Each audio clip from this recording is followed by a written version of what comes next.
We've been, for the past few weeks, we have been at the World Mission Initiative Conference at Pittsburgh Theological Seminary. And we've got our final installment from the World Mission Initiative this evening, the story of a mainline church, legacy, and new residents in a city neighborhood.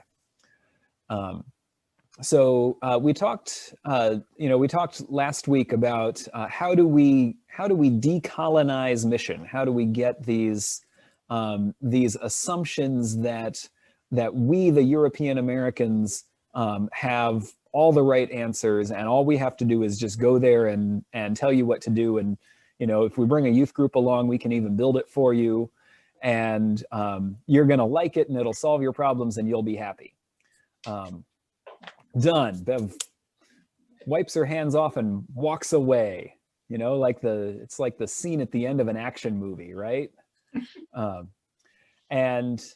So we know we have been at this long enough as Covenant to know kind of intuitively, that doesn't seem quite how mission is supposed to work. And so we talked about how do we have mission partnerships and relationships that not only internationally, but even right here where we are. How do we have those relationships that really make room for our partners to already know what they're doing and already know what they need, and what we really have is a relationship rather than just this sort of top down or from us to you kind of arrangement. And we worked on trying to sort of pull that from the international relationship where we kind of know that model, and we talked to ourselves about why that model is important. And what would that look like to bring that model closer to home?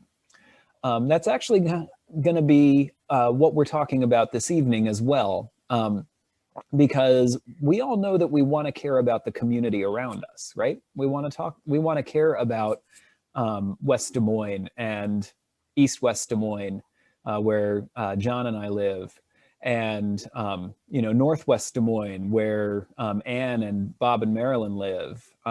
So that's Des Moines and Johnston, for those of you who are keeping score at home. So we want to have partnerships and care about the good of the community in each of these places. So our final speaker with us this evening is the Reverend Patrice Fowler Searcy. And she is Associate Pastor of Mission Ministries at East Liberty Presbyterian Church in Pittsburgh, in the East Liberty neighborhood. And she's going to tell the story of this Presbyterian congregation that's been in East Liberty since before the big transitions in the life of the neighborhood. And they decided to stay in East Liberty even while these transitions went on. So this neighborhood was sort of a really to-do kind of neighborhood.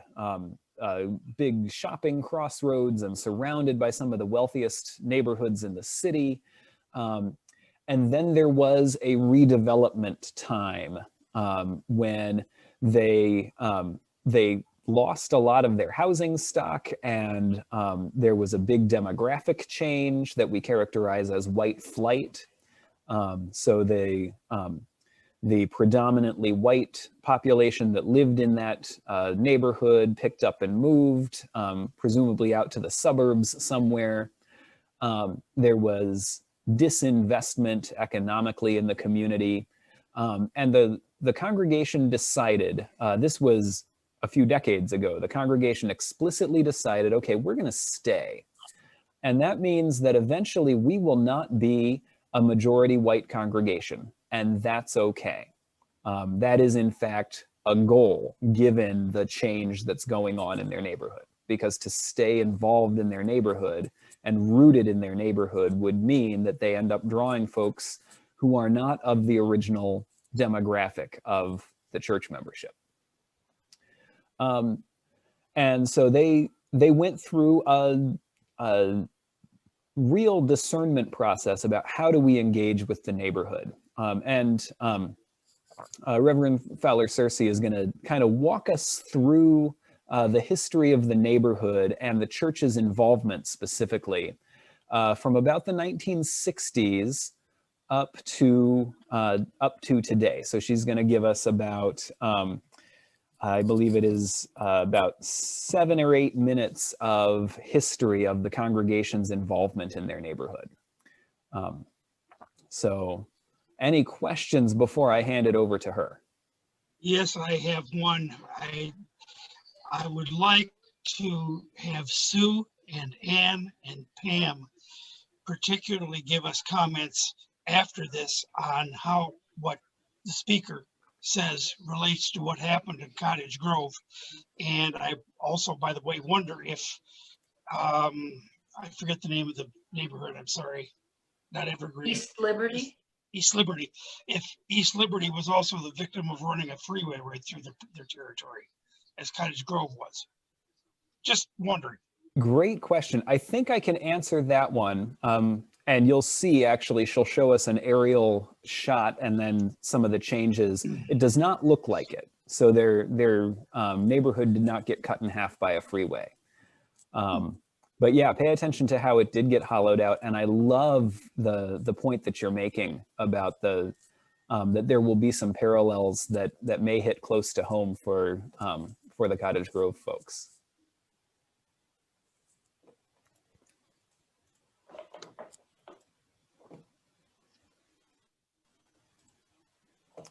Okay, you should now be able to see Reverend Fowler Searcy up in the top corner, and she's going to show us some pictures as she goes along. There is more to hear from Reverend Fowler Searcy about the congregation's experience in partnership with the residents of the East Liberty neighborhood. She's going to move on from where we just stopped her. She's going to talk about a particular historic building that was rehabilitated, purchased by the church, rehabilitated, and then resold as part of their work in the neighborhood. And she also talks about the way that the neighborhood has changed through the process of this investment. And part of the change that has happened in the neighborhood is a racial and economic diversification. So you heard her talking about in the housing development, the 1/3, 1/3, 1/3. So 1/3 families that are or income insufficient, she said, 1/3 that are moderate income, and 1/3 that are market. We were talking about the income breakdown in some of the newer housing that has been built, and you saw the transformation. We didn't have pictures of the housing project towers, but then the lower slung apartments that were East Liberty Gardens that then were torn down to make way for those looked like more like a townhouse kind of concept. And so the shift there, part of that shift was to 1/3 of the group had a 1/3 of the apartments were set aside for folks who did not have enough income to pay anything like market rate. 1/3 sounded like they were lower than market rate as a standard rent, and then 1/3 were at the market rate. So you're creating some income diversity there by doing that. Welcome back to Marilyn and Sue as well. It was not your fault, it was our fault, but I'm glad that you're back with us. Okay.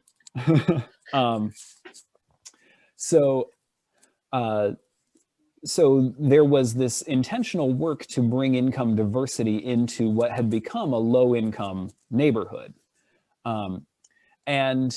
So so then the question is, from the outside, that looks like what we call gentrification, where the existing population of a neighborhood is essentially economically pushed out of the neighborhood because higher income folks who, because of everything we've talked about for months now, also tend to be much more white than people of color who likely were in that neighborhood originally, say, hey, there's this kind of new, it's a little gritty, it's kind of interesting, it's got some character, let's go live there. And pretty soon all the people who were part of the fabric of the neighborhood can't afford to live there anymore.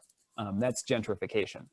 Well, it's kind of an opposite of what happened in Des Moines, where it was a high income group living around Cottage Grove. And when they put the freeway in, they took out all the Black people's homes and they all moved west. And then it became a low income area. Right. So,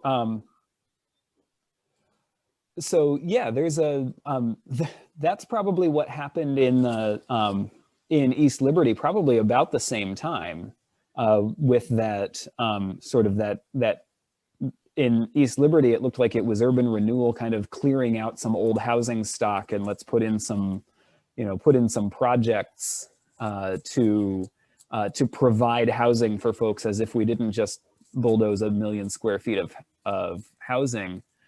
And then the, and this may be going on in sort of that southeast of Drake kind of neighborhood as it is now, actually, that there's, there may be now some, oh, hey, those homes are really inexpensive and they're great, these wonderful old homes, and, I can get that pretty inexpensively and move into this neighborhood with all this character.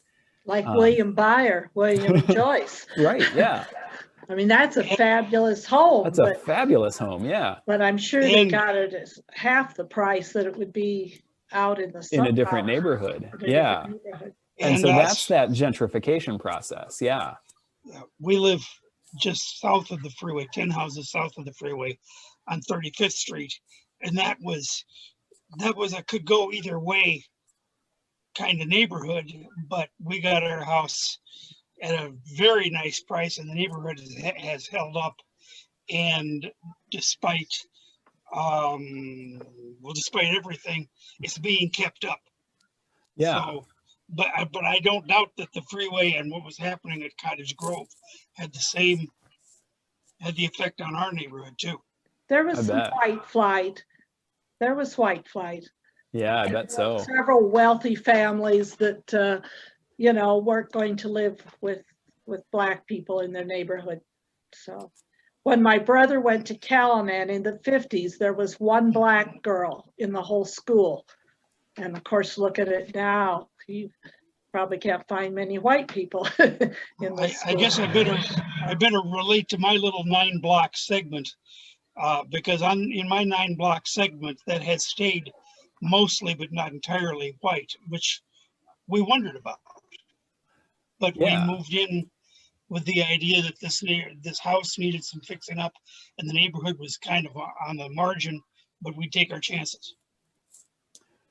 So the unique thing that that the East Liberty neighborhood did, and East Liberty Presbyterian Church was part of this, and again, this is covered in kind of the remainder of the video, was to sit down and meet with, they're calling them the legacy residents of the neighborhood. So the folks who were there first. And this all happened, probably 30 years ago that these conversations really took place.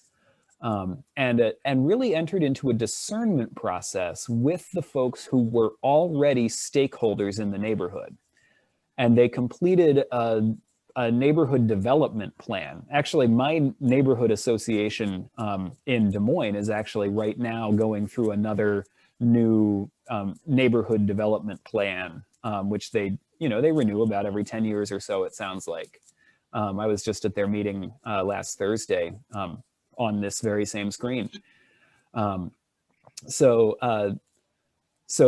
having the discernment time to sit down with the folks who are already there and already planted in the neighborhood and say, okay, what do we want to see happen? And one of the things that the legacy residents of the neighborhood, who were already a racially diverse group, they said, we want to actually diversify even more. We want to expand kind of the economic range of the neighborhood, and we can talk together as stakeholders about how to do that. But notice how that's different from the city of Pittsburgh sitting in their, little ivory tower downtown saying, okay, we will tell you where the new high-rise housing developments need to be, or just sitting back and letting the kind of letting the pendulum swings of which neighborhoods are attractive to the market kind of swing back and forth. And so they said, as this kind of intentional diversification has played out, from the outside, it has actually looked like, wait a minute, is that neighborhood gentrifying? And the difference is that the locals, the legacy residents, are still able to stay there. They're still able to have a stake in that because of this intentional work that the Neighborhood Development Corporation and the church and some of these other sort of pillar institutions have done to say, okay, we know who matters here. We know who belongs in this neighborhood. We can work together to, not fence ourselves in, but to maintain the integrity of this neighborhood.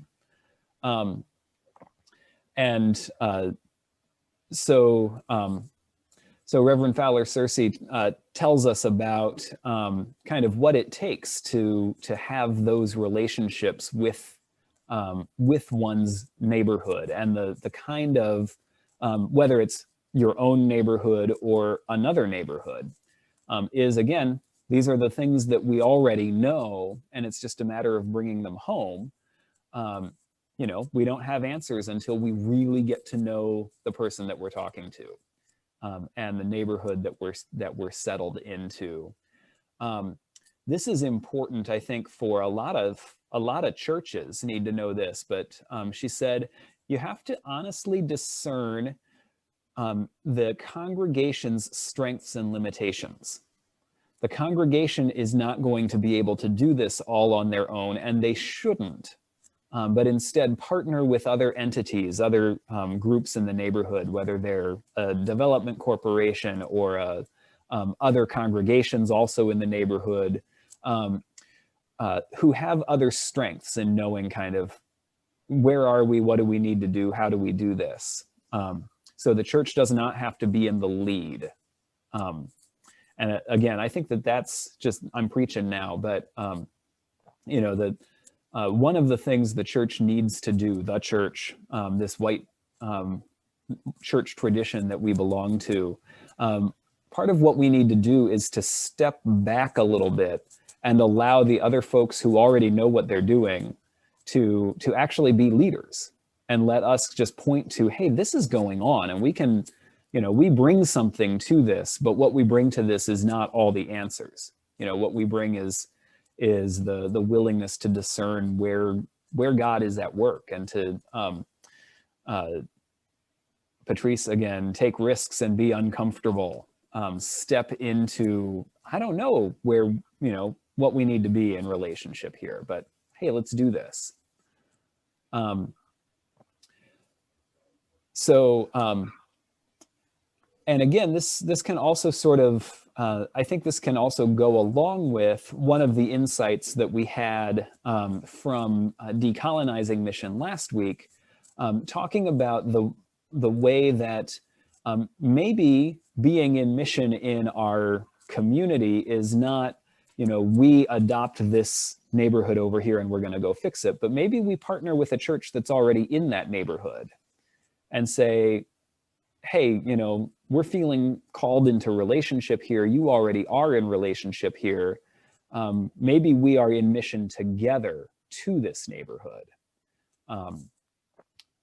And so bringing different strengths and gifts to the table rather than feeling like this has to be our thing. So just, again, as we talk about neighborhoods, I think maybe that's an important piece to hang on to. Bev.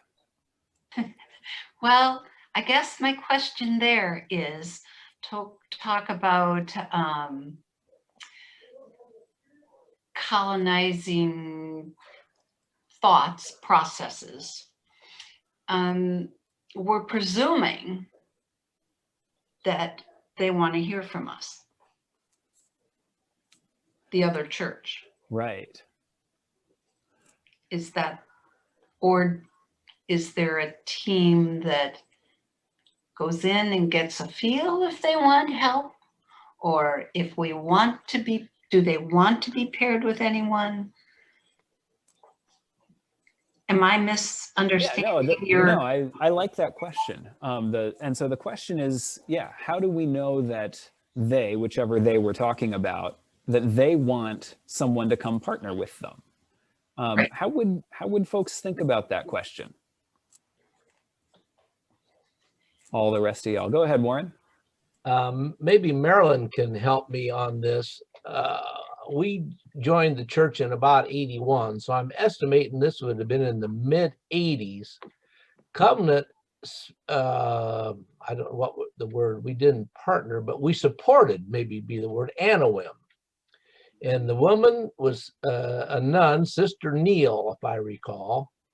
And there again, the Covenant wasn't taking the lead, but we were providing manpower on different cleanup, assembling playground equipment, and I'm sure Bob Johnson did some painting, both interior and exterior. But Marilyn, were you our volunteer coordinator when that was going on? Yeah. Marilyn, you are muted. Marilyn, you are muted. You need to hit your unmute button.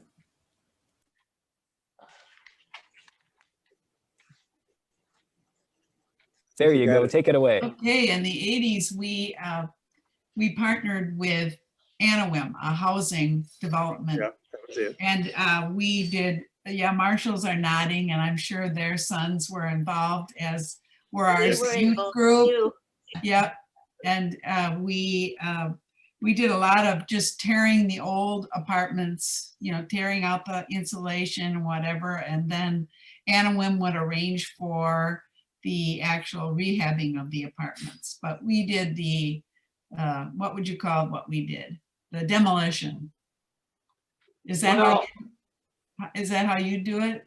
There was some demolition, but there was also some finishing work, if you will. Right. The apartments were getting closer to being restored where they could be inhabited, and it was a variety of works. But Marilyn, besides churches, when we were at those work projects, there were like maybe 35 people. They weren't all Covenant people. Do you remember? Were there multiple churches, or were there other? Was there like a Kiwanis group and Covenant helping Anawim? Do you remember? Where were these apartments?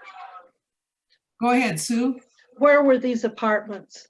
In West Des Moines, or? They were on 6th Street in Des Moines. Okay, because we worked in Homes of Oak Ridge. Cottage Grove people worked there. Do you remember that, Ann? Were you part of that? But anyway, we did a lot of, thank you, Warren, for reminding me of that. We did a lot of work with the rehab, and then we went back later and did the finishing work, the painting. I remember making some draperies. Oh yeah, okay, Mary. So yeah, we contributed our gifts as best we could. The question on the table, I think, was how did they, or how could we get involved with a thing like that without walking in and saying, we're smarter than you, we're in charge now? Yeah, the colonial logic thing. Right. And I don't know how that worked with Anawim. Can anybody help me with that? Well, I think Stella came and talked to various churches in the western suburbs about that program, and I think we were interested, and she was very interested in having community-wide support for this major rehab project. And then we even sponsored one of the families that moved into the completed projects, you know, the apartments. So there was a lot of involvement, and it was at her invitation and our interest. I think it's a mutual. That's what I was going to ask. They came to Covenant and asked for assistance. Partners, yeah. Yeah. So we received an invitation. Yes, I like the way Marilyn the phrased organization. that. Yeah.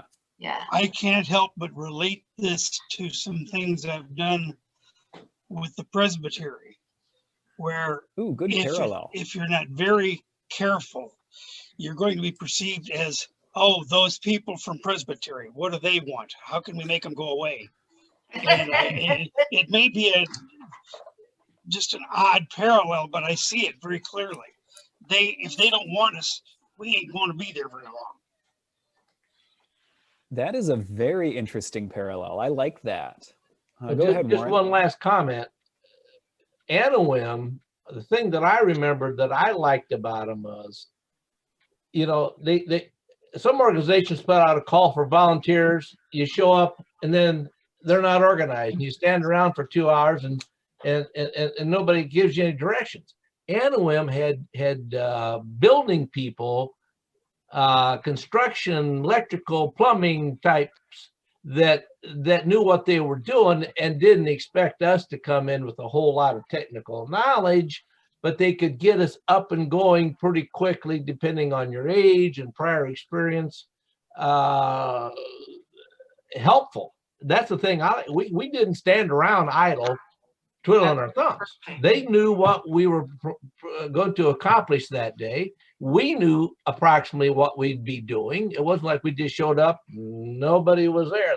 That'll kill volunteerism with me about as fast as anything. But they really knew their business, and I think they're still operating. I'm sure they're still operating. They are still operating, yeah. Yeah. And there was no doubt that Sister Stella was in charge. She had arranged things, and she had to probably arrange for the professional people to be there as well. And when we got to the site, we would check with her to find out what she wanted us to do. It was very well organized. And May I ask the name again of the sister that was involved? If Sister you guys, Sister Stella Neal. Stella Neal. And she's deceased. Yeah. Oh, she is. Okay. Do you Yeah. remember what order she might have been in? If it was down on 6th Street, I know my sister's order had a home down on 6th Street, right, like behind the hospital there. And there were like 5 of them that lived there and were working. And this was maybe 10, 15 years ago. But I was in the neighborhood and stopped to see them and stuff. And it's pretty fascinating, the neighborhood itself now. They were located on the southwest corner of 6th Avenue and Hickman. Now, if I remember, there might have been 2 brick apartment buildings. It was kind of a complex. Right. Yeah. That's where they were. I think they were also headquartered, but they had properties other places around besides just that 6th and Hickman location. I think we also worked in at least one single family home. Yes. Yes. Interesting. So, so as Warren, as you described the amount of preparation that clearly Sister Stella and others had put in for the influx of volunteers that you know, she or somebody else, or she and somebody else had done a lot of work on okay, you know, who's going to do what kinds of professional support do we need in order to keep these volunteers all in line, and all of that organizational work. That actually is a big piece of sort of practically speaking why we need to make sure that we're invited when we go somewhere, right? Because if we just all show up and say, hey, we're here to fix the problem, but we don't know what the problem is, and either they haven't had the chance to do all that work, or they had to spend all this time doing the work of figuring out, okay, what am I going to do with all these Presbyterians so I can keep them busy and make them feel like they helped, instead of just being able to do the work themselves. So there's it's one of those that you have, part of waiting to be invited is making sure that it's worth the while of the folks that you're going to help. So how do we earn an invitation? Getting an invitation from an organization like Anawim that does sort of already has a specific sort of ministry and mission going on, and they're a program. They've got these sort of long-term kind of sponsor relationships with families. But they've kind of done the work of getting an invitation into people's lives and into people's apartments. What would it look like for us to earn an invitation into, or what kind of work would we need to do before we might be graced with an invitation into, for instance, Pam said in the chat, an inner city church that works with disadvantaged neighborhoods in Des Moines. So somebody who's already planted in their neighborhood, and to come alongside and partner with them. But how would we earn that invitation? How would we, what kind of work would we need to do in order to have the relationship with a congregation somewhere that might say, hey, I think we could work together and really solve some of these problems? The neighborhood centers, and Bidwell Riverside comes to mind, but there are others like it, have a pretty good handle on what is needed. Now, they're not going to have the project running, and they're not going to be the one to plug us in with, St. Swithin's Church, but they're asking them or the Boys and Girls Clubs, or there is, for example, a Northside Chamber of Commerce, the last I knew, they might have some knowledge. Does anyone know how we got hooked up with Sister Stella? Was she just looking for churches, or did somebody? Yes, she was, and she came to one of our adult forums, our adult Sunday school, where you could learn about what needs there were in the community. And so that was how we got in contact with her. And then she invited us to, it took a while to develop the project, so that we had to figure out what our volunteers could do, what they wanted to do. And it was a mutual 20 and 20 partnership. Remember 20 and 20 20 homes and Mm-hmm. So a mutual partnership, yeah. To follow up on that, I think back to why it was successful. We had a lot of parish with boys, and when you had a demo project, that might appeal to teenage boys, as opposed to if you were doing some painting, interior painting, you were matching your volunteer interests and skills with the project. And we knew that up front. There were some projects, I think you rarely see me with the paintbrush. I hate painting. But a little demolition doesn't hurt a guy once in a while, Right. And that's what it was. We would put out the appeal. You knew what it was. Maybe even bring tools. Maybe if you had them all, and you're going to be knocking lath plaster down or something, and so you didn't see the same people at every project. because it depended. And we did a lot of two-generation parents with children, or not children, couldn't be too little. Yeah. Teen, yeah. And if they weren't into demolition, then maybe they passed on that opportunity. But they were specific on this location at this time, approximately all morning, or it may take morning and afternoon. See, the kind of detail, I'm organized, I think I'm organized anyway, knew what we were getting into. And so it wasn't like, oh, geez, there's nothing here I want to do today. They didn't come if the task described didn't appeal to them.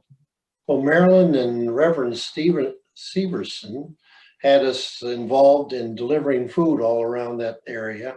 And we had an Eagle project where we put in a gym, some type of a playground back there, and all the people were chopping rocks, and there was a lot of involvement in that era. Yeah. So Right. And then we did create the park in memory of Pete Severson. Right. That playground, yeah. So I'm sure we could get, if we chose to have that kind of relationship, again, I wondered about that. After Bob and I were gone to Wisconsin, we came back, I wondered if, what kind of volunteer coordination there was coming from that neighborhood. And I have not explored it, but if we really wanted to develop relationships, I'm sure we could. Another place we could go just to look for ideas would be St. John's Lutheran right downtown, because I don't know what they do, but their slogan is "In the City for Good," which sounds like what the Pittsburgh Church chose. And I also have heard that Capitol Hill Lutheran does some good stuff, but I don't know much about it. But they would know of things. Right. Certainly, yeah. Yeah, and you're right. I think St. John's must have made the same choice that that East Liberty Presbyterian did, to say, who drives downtown to go to a church, right? And that change happened a while ago. That's not a new shift that they had to deal with, but they had to decide at some point, this location model is not what it used to be. What are we going to do about that? And they clearly said, we're sticking around. What's the cathedral right next to them? St. Ambrose. St. Ambrose. Yeah, St. Ambrose, made the same decision, perhaps for different reasons. I don't know, I don't know what their discernment process was like, but those decisions to say, okay, we're going to stay here even though this doesn't quite make sense. For what it's worth, from a church growth standpoint, if I were putting up a new church building, which I wouldn't do to begin with, but if I were putting up a new church building for a new Presbyterian congregation, I would not in a million years put it on 6 acres of land at 28th Street and Ashland. Yeah. Right. Because the model for everybody will drive past our church and then they'll go to our church, that's not so much a model for for church growth these days, which does not mean that our location doesn't matter, right? So we have our location, and we've had some of those conversations, especially last January, when we talked a little bit about, okay, what's our neighborhood? And what's the church's neighborhood, but then what's Warren's neighborhood, and what's Sue's neighborhood, and what's Marilyn's neighborhood? They're just all in a row on my screen. And so what's in our neighborhood, and who are the people in our neighborhood? And what do, where do we build those relationships? Marilyn, could you tell us just a little bit about, you said one of the things that Anna Wim also did was that we ended up partnered with a specific family. So we had, sounds like a sort of not a one-on-one relationship, but a many-on-one relationship with this family. Yes, and that was a ministry that with Stella Neal, we had a very positive relationship with her, and we decided, I don't know how it exactly developed, but it was a joint project. We did we buy the condo in West Des Moines? We bought a condo in West Des Moines, downtown West Des Moines, and we rented it to a low-income family that was selected by Stella, that came through the homeless ministries in her area. And then they wanted a new start. And we had several families that were successful. They needed kind of an entry-level place. We were near a school, that kind of a thing. And then the idea was at some point they would move out. So it'd be kind of a starter home. And the model was great on paper, but boy, was it hard. It was really hard. And we ended our ministry with a family of a single mom with 6 kids. And it was just too, when she went to AA, we would take turns babysitting and doing things like that. We were heavily involved, but we relied on Sister Stella for our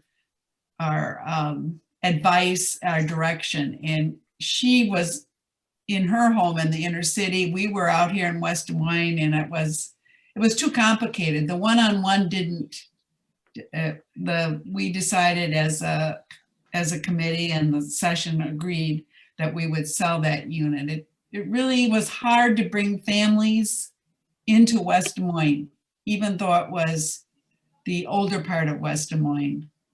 They didn't feel comfortable. Was that Valley Junction? Yeah. Yes. At that time? Okay, Yeah. because when you said downtown West Des Moines, I was trying to figure out where's that. Yeah. There's a whole row of near the school, Phoenix School, and that area of new condos. Gotcha.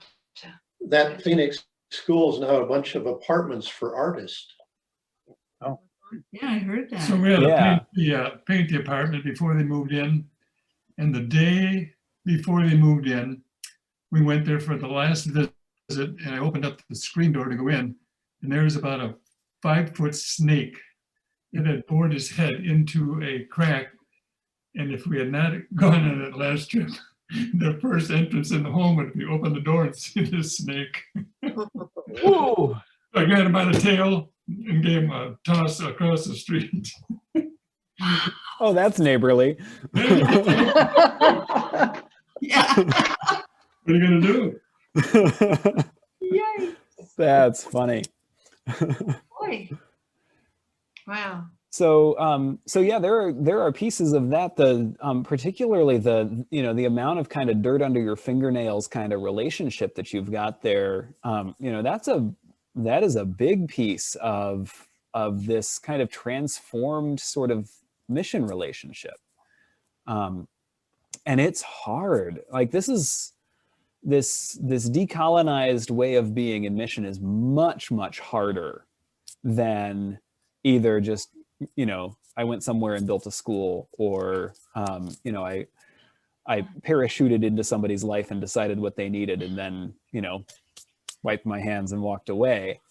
But it means that we end up in these relationships where this may not work out, right? This relationship may not go the way that we wanted it to. You're transplanting someone totally. Right. Yeah, so that would be hard. With environment and everything, I just can't imagine. But that's the colonial thinking, right? But we were invited for that. Sister Stella invited. Right. She did invite us into that ministry, and some of the ministries with her were very successful, and we all agreed that we learned a great deal, and that is to bring families to get a new start out in a community like West Des Moines was just not from inner city Des Moines. That wasn't going to work. And yeah, and so I would say probably the place where I would identify, even just sort of the wording, I think pointed to a colonial dynamic there, that you said we're transplanting people. Right. Right. So anytime there's a transitive verb with another human being as the direct object, right? Right. We're Yes. transplanting people. We did this thing to them. Yes. That we thought was going to be helpful. Right. And maybe it was, right? This may have been helpful. And it may even have been what that family wanted, which is another, that's another complicated piece of this whole thing, that if the other family says, yeah, I really want to go to West Des Moines, and you're just like, oh man, this is not going to work. Do you have a clue what you're getting yourself into, lady? Yeah. So there's this, part of the humility of this. And I think this is where we are talking about this as a church, right? That there's a humility about this to say, yeah, like that's not what I would have done. And maybe we do, be honest about that and be like, boy, I really don't think that's going to work. I will have your back if you do it, but I'm identifying this problem. Can we talk about it? That can be fair with the kind of relationship that puts you at a round table, right? But that's right. Well, if we were going to help a family or be involved with a family, supporting families, it's in their neighborhood. And that's what the lesson was today. Right. So maybe rather than bring them into our neighborhood. Right. And so there could be, two different ways to work with families, right? But yeah, what if we bought a condo just down 6th from where Sister Stella lived? And what if that was a place that, maybe we bought it and then sold it back to the next family, and there are other ways to operate like this. But, there's no simple answers to that. This is all very, very hard work, and learning how to decolonize this. Yeah. To get back to your question though, Nathan, how do we find an invitation? How do you make yourself known to that? Sorry, John, go ahead. Well, I think this is part of your answer. From working with Highland Park Presby, which I think most or probably all of you know where that was located, in Highland Park. They tried. And one of the things that I learned there was that while they may not have had the right approach or the right people, the fact is they were not a good fit as Presbyterians, let alone white Presbyterians, for that neighborhood, because it was very working class, somewhat ethnic, very insulated. And if we're going to get an invitation somewhere, I think we have to consider whether we are a good fit.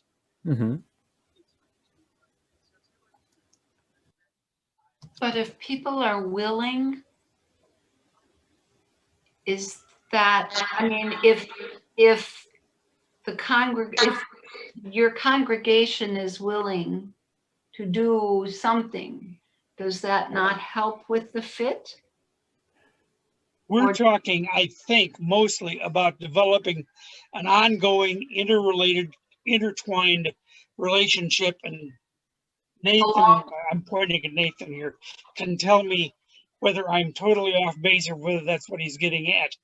But Highland Park would try to do things for the neighborhood, and it just didn't work. And it wasn't because they were mean people. Right. Yeah, and I guess I should specify that this is not a question of whether we're mean people or not, but whether we're listening to the neighbors that we're serving. Yeah, go ahead, Sue. I was wondering, John, I've always thought Highland Park was there, the Highland Park Presbyterian. Where'd you go? You left.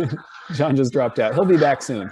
I just wondered when Highland Park actually got started. I always thought it was there, even when I was in high school. Yeah, they They've were been there around a for, long time.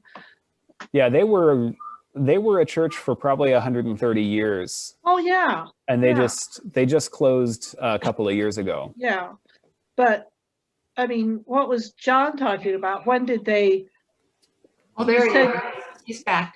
John, I was asking, well, what era were you talking about for Highland Park? When you said, Oops, oh, your you're not- microphone is off. There you go.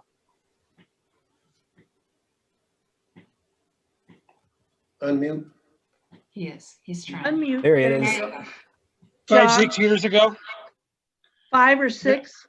Yeah, that was toward the end of their Oh, existence. okay. All That right. problem had been going on since Highland Park ceased to be an upper class neighborhood. That had been going on for a long time. There it is. Yeah, as Russ said, the neighborhood changed, and if the church doesn't change along with the neighborhood, but tries to take its identity from the neighborhood still, you can't keep your identity in the neighborhood without being in real conversation with the neighborhood. And that's the mistake that East Liberty did not make. Right. They deliberately decided not to make that specific mistake. Yeah. So Pam just wrote us a note, those of you that aren't seeing the chats. Patty Spencer Burdett is a pastor at the Lutheran Church in Highland Park, and she's been working with the neighborhood. The church is pretty much across the street from Highland Park Presbyterian. I mean, it's within a block or two of that, so right Yeah, there. that's not Euclid. the old Highland Park Presbyterian, but it's the same old people. No, it's Lutheran. She's working she's a Presbyterian minister working at a Lutheran church. That I did not know. Yeah. Okay, So thank you. So yeah, it's a Very small. as Pam says, it's a very small congregation, but yeah, is working with the neighborhood. I don't know the particular dynamics of how their relationships are. The former Presbyterian building in Highland Park has been sold to a new, I don't know exactly how new they are as a congregation, but newly moved into the neighborhood, predominantly non-white congregation. And I wish them very well. They have a very large building to deal with. And But by the way, as you know, purely for the sake of saying I told you so, when I was working with them, I said, your biggest problem is your building. Get rid of the blasted thing, rent a space on 6th Avenue, sell this building to somebody who will use it. And they weren't in for that at the time. But that's what First Christian did there on 24th and University. The congregation, which was small, moved somewhere else to another building and sold their building to Hope Ministries, I think. Yes. Lutheran Church of to Hope. Lutheran Church of Hope, yeah. So, and yeah, they are relocating to a new building that, or not a new building, but a building that they have purchased and are rehabbing. Yeah. Warren, you are muted. Warren, you're muted. There you go. I'm 99% sure that Frank and Rosalie Sekabek were members, longtime members at Highland Park before, for whatever reason, they moved to West Des Moines. You are correct about that. Yeah, and so you can imagine if you had the caliber of couples as involved in church work as the Sekabeks, as a nucleus at one time, I'm sure Highland Park was a very thriving church. And like I say, the Sekabeks, for whatever reason, ended up in West Des Moines, but Right. I should name John and Kathy Eft as well. Oh, yes. Were members of Highland Yes. Park at one point. Yeah. So, so that's as we talk about these dynamics. I think maybe that's a useful set of examples, and we know several of us know pieces of the history with Highland Park. Several of us know and have lived the history with Cottage Grove. when we talk about these colonial dynamics and the need to decolonize our relationship with the world around us, we're not saying that we are bad people, right? We're not saying that we have consciously chosen to have a relationship with the world around us that is characterized by this dividing wall that was in the title of the overall conference. But rather that these are dynamics that have kind of culturally and socially grown up around us. And some of these are dynamics that we were discipled into. If you remembering, if you either remember the conversation from a couple of weeks ago or did the optional viewing before the very first January session, Jonathan Wilson Hartgrove talking about the way that the white Christian tradition that he grew up in as a Baptist, and it's not the Baptists who invented it, really taught him white supremacy and the gospel at the same time in a way that makes it really hard for him to tease the two apart. And that's not to say that he chose that, right? But rather it's a piece of what he was brought up in, and now it's his job. This is, if you know what you've been brought up in, your job becomes to learn how to be more faithful than that, more faithful than the patterns that you were brought up in. And so that's the work that we get to do, as we just work on these relationships with our neighbors and work on these relationships with the world around us. Thinking about going forward, we need to look at the past. Warren and I have had many conversations out on the golf course about how the church has changed. We used to have twice as many people. We used to have dozens of teenagers. We used to have dozens of kids and lots of projects for them to do. Now when there's projects to do and there's volunteering to do, it's a bunch of old people who are retired who show up to break their backs doing these projects. So we've changed. May I say that Covenant, without consciously doing so, has chosen to be who we are, but I think that Bruce is right. This isn't going to last forever. Our neighborhood has changed.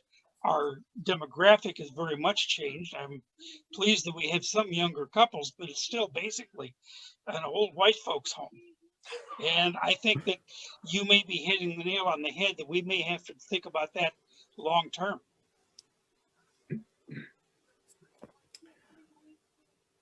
So, yeah, and so we could sort of continue a conversation sort of aiming in that direction and looking at, okay, what is the future of the church? Not now, no. We are at the end of our time for the evening, but time's up. But you never know, we might get kicked off again. No, I know why we got kicked off. Laura apologizes. It'll be fine. Oh, Laura. Sabotage. That's right. But we could, we certainly could, kind of look at, okay, what's the future of religion in West Des Moines even, but in America in the, coming generation or two, because you're right, the demographics of who we have been and the demographics of who we are by themselves don't point in a promising direction for getting back to the way we used to be. Maybe the way we used to be is not where we're headed. So we could have that conversation as this group. That's a conversation that certainly the session also needs to be having and touches on from time to time, kind of depending on, as the session keeps an eye on, okay, where are we headed, and what's God calling us to, and what is God calling an overwhelmingly white majority older congregation who, under normal circumstances, worships at a suburban street corner. What does God want with us? In the middle of nowhere, right? I think that is a great question, not just for this church. It is every congregation you can think of, every parish you can think of.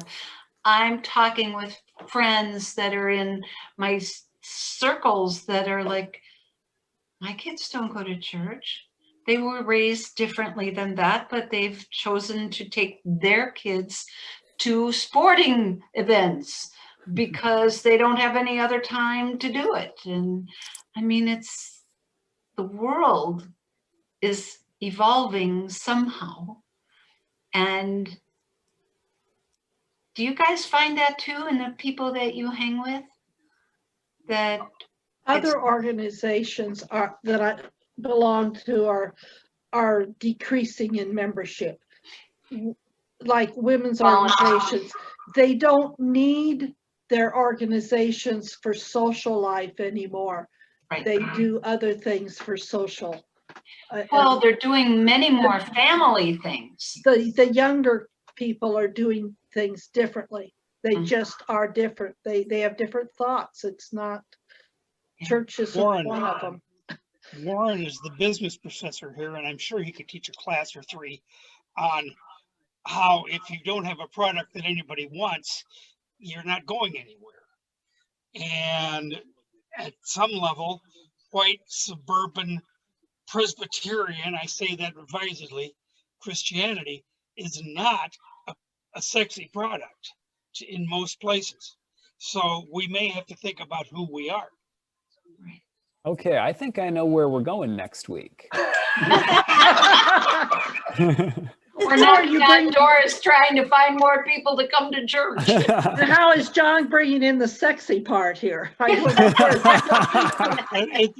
a term of art, but I'm looking at the business professor. He can define it. The business professor. Warren, that's you. Well, go ahead, business professor. Define sexy for us. I'm a little more involved in non-religious activities in terms of the business perspective. If this group of on this screen could define what it takes to revitalize churches, we would be very well paid consultants. Absolutely. But then we have to live further than 25 miles from the source so you can be considered the expert. Yeah. That's right. Yeah. Although nowadays an expert is just somebody you can only get on Zoom. Oh, yes. That's right. It's also true that X means has been, and third is a drip of water under pressure. That's right. But just as one follow-up comment, and I think I've said this before, it seems like any organization that I'm in, I hear the same two themes over and over and over and over. Any organization, Morgan Horse Association, Kiwanis, church, retired teachers, more members, and we got to have some revenue raising activities.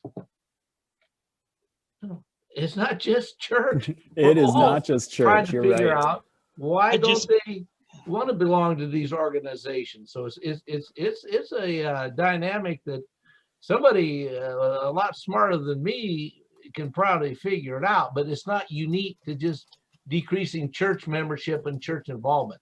It's I think Sue said that they don't seem to need the organizations and the activities that our parents were actively involved with and we were often involved with. I know I'm a social animal. I just had that discussion. I had that discussion with somebody in Billings, Montana this afternoon. And that's far away. We'll have them be our expert. Exactly. I'll have them work with you, and I'll take care of something somewhere else, because exactly what you were saying and I was saying is what's not happening with this organization that I'm talking about that isn't worth getting into. But it's exactly the same. So It isn't just Presbyterian churches in white suburbs in Iowa. it No. most definitely is not. So the experts I'm actually going to bring in next week, because I don't know them, but I know people who do, actually asking exactly this question. We're going to hear from, I don't know, I got to find them talking, but I'll get it. We're going to hear from Casper Kyle and Angie Thurston. And they have done research very specifically on what is it that when we look at those rising generations, and they were looking at millennials back when millennials were young. Millennials are, every last millennial is a grown up now. So looking at millennials, and then there's a generation, I can't remember what label we've stuck on them. X is Gen X. older. Then Nobody millennial. remembers Gen X existed, but there's the millennials, and then there's another even younger generation that matters demographically, from a marketing perspective. We're boomers. So so what these folks looked at is, where are millennials forming community? Boomers. So where are millennials forming community? And so their topic is how we gather, present tense, how we gather.